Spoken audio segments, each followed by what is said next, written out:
ہاں جی بھائی، اب اس کے اندر مسئلہ یہ چل رہا تھا، آپ نے شروع اس طرح سے کرنا ہے کہ پیچھے اشکال ہوا تھا کہ لفظ اسم، لفظ خبر، لفظ جملہ، یہ تو موضوع ہیں الفاظ کے لیے. اسم موضوع ہے زید امر کے لیے، خبر جملہ موضوع ہے کس کے لیے؟ زید قائم وغیرہ کے لیے. ٹھیک ہے، تو ان کی وضع تو الفاظ کے لیے نہ کہ معنی کے لیے. اس پر محقق تفتزانی نے جواب دیا کہ اسم جو ہے اس کی وضع ایک مفہوم کلی کے لیے، خبر جملہ ان کی وضع بھی کس کے لیے؟ مفہوم ہے. اور یہ مفہوم کلی جو ہے آگے پھر الفاظ پر جائے گا صادق آئے گا. ٹھیک ہے، تو مفہوم کلی جو ہے وہ کیا ہے؟ ایک معنی ہی ہے، وہ کیا آئے گا؟ لہذا اس پر تعریف صادق آ رہی ہے، کلمے کی تعریف اس پر صادق آ رہی ہے کہ اسم بھی، لفظ خبر بھی، لفظ جملہ بھی یہ وضع کیے گئے معنی کے لیے، یعنی مفہوم کلی کے لیے. اب آگے جو ہے جامی نے اس پر اعتراض کر دیا کہ یہ جواب ہر جگہ نہیں چل سکتا، یہ جواب ہر جگہ پر یعنی آپ کا یہ کہنا کہ اس قسم کے الفاظ، آپ کا یہ کہنا کہ اس قسم کے الفاظ جو ہیں یہ کیا ہوتے ہیں؟ مفہوم کلی کے لیے وضع کیا رہتا ہے ان کو، تاکہ کلمے کی تعریف ان پر کیا آ جائے؟ صادق آ جائے. یہ جواب ہر جگہ نہیں چل سکتا. چنانچہ وہ کہتے ہیں کہ امثال ضمائر، وہ ضمائر جو الفاظ مخصوصہ کی طرف لوٹیں.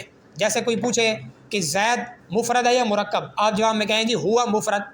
ہوا، یہ ہوا لوٹ رہی ہے لفظ زید کی طرف، معنی کی طرف نہیں. زید کا معنی مراد نہیں، زید کا لفظ مراد ہے.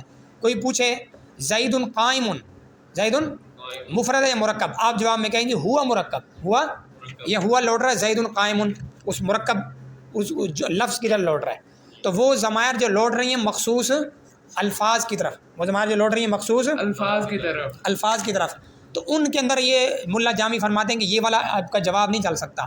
کیوں؟ اس لیے کہ وہ ضمائر جو مخصوص الفاظ کی طرف لوٹ رہی ہیں، اگرچہ وضع ان کے اندر کیا ہوئی ہے؟ عام ہی ہے. ضمائر کی وضع کیا؟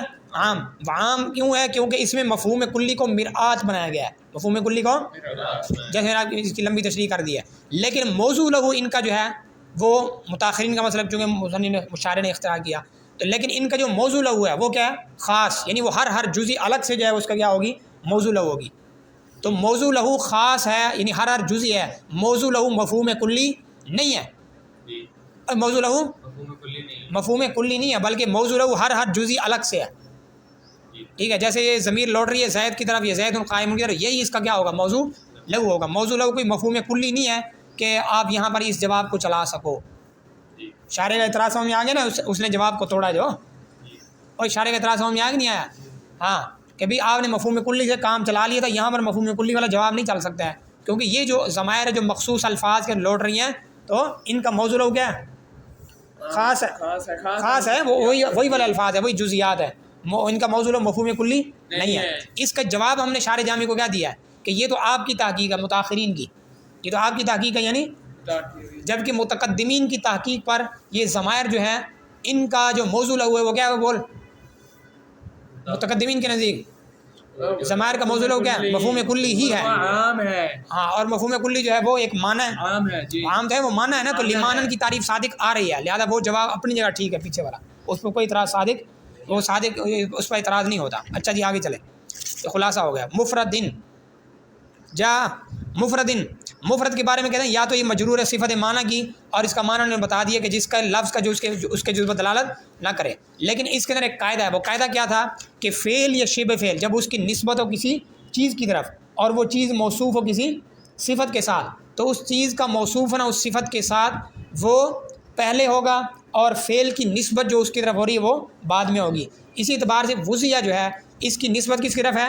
مانن کی طرف، اور مانن موصوف ہے کس کے ساتھ؟ افراد کے ساتھ. ٹھیک ہے، تو مطلب یہ ہوا کہ معنی کا موصوف ہونا افراد کے ساتھ یہ پہلے ہوگا، اور وضعیہ جو ہے یہ کیا ہوگا؟ وضعیہ کی نسبت جو ہے وہ معنی کی طرف کیا ہوگی؟ وہ بعد میں ہوگی. تو مطلب یہ ہوگا کہ معنی کا موصوف ہونا افراد کے ساتھ یہ وضع سے پہلے ہوگا. معنی کا موصوف ہونا افراد کے ساتھ یہ کیا ہوگا؟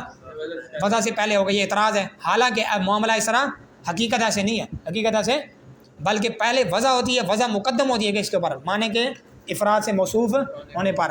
تو اس کے بارے میں جواب دے دو، اس کے بارے میں کیا دے دو؟ جواب. تو ہم نے کہا کہ زیادہ سے زیادہ عبارت پر یہ اشکال لازم آ رہا ہے کہ معنی کا موصوف ہونا مفرد کے ساتھ یہ پہلے لازم آ رہا ہے نا، حالانکہ اس کو معنی کا مفرد موصوف ہونا ہے بعد میں ہونا چاہیے. تو پہلے جو یہ موصوف ہو رہا ہے اس کو ہم مجاز پر معمول کر لیں گے. کس پر معمول کر لیں گے؟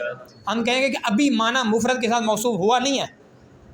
حقیقت یہ تھی کہ معنی مفرد میں موصوف ہوا، لیکن چونکہ مستقبل میں جب یہ وضع ہونا تھا اس وقت تو اس نے موصوف ہو جانا تھا نا، اس لیے ہم نے پہلے ہی اس کو فی الحال ہی سے کہہ دیا کیا کہ معنی جو ہے وہ موصوف ہے کہ اس کے ساتھ صفت افراد کے ساتھ. تو یہ مجازن ہم نے جو ہے یہ عبارت جو ہے مجاز پر معمول کر لی ہے. ٹھیک ہے کہ معنی کا افراد کے ساتھ موصوف ہونا یہ پہلے لازم آ رہا تھا، تو ہم نے کہا کہ یہ مستقبل میں چونکہ اس نے ہو جانا تھا موصوف، تو وہی نام ہم نے جو ہے اس کو مفرد ہونے کی صفت جو ہے اس کے لیے پہلے ثابت کر دی. پہلے کیا کر دی؟ ثابت کر دی. یہ مجاز مشارفت ہے. جیسے کہ من قتل قتیل، کہ ابھی وہ فی الحال قتیل نہیں ہے، ان قریب اس نے قتیل بن جانا ہے، لہذا وہ نام پہلے اس کو دے دیا گیا. ٹھیک ہو گیا. اچھا، یا پھر جو ہے یہ لفظ یہ کیا اپنا مفرد یہ مرفوع ہے اور اس صورت میں لفظ کی صفت ہے. پھر یہاں پر لفظ کی دو صفتیں ہوں گی، ایک وضعی اور دوسرا مفرد. اب یہاں پر یہ کہ پہلی صفت بصورت جملہ اور دوسری صفت بصورت مفرد. بصورت مفرد تو یہ دونوں صفتیں یا تو جملے ہوں یا دونوں کیا مفرد ہوں. تو ایک صفت بصورت جملہ ہے، دوسری بصورت مفرد ہے. اس میں کوئی نقطہ چاہیے. اس میں کیا نا یہ کوئی تو نقطہ کیا ہے اس میں؟ تو یہ ایک سوال تھا، اس کا جواب دیا کہ نقطہ اس کے اندر یہ ہے کہ مصنف تنبیہ کرنا چاہتا ہے کہ الوضع مقدم علی الافراد. الوضع مقدم علی یہاں پر اشکال ہوگا کہ یہ تنبیہ کیسے ہوئی؟ یہ تنبیہ تو جامع نے جواب دیا کیونکہ وضع یہ وضع جو ہے اس کو بصورت ماضی لایا گیا، بصورت وضع. اور ماضی کس پر دلالت کرتا ہے؟ تقدم کے اوپر، سبق کے اوپر. کس پر؟ تو معلوم ہوا کہ وضع جو ہے مقدم ہے کس کے اوپر؟ افراد پر. چلو یہی سبق ہے آپ کا.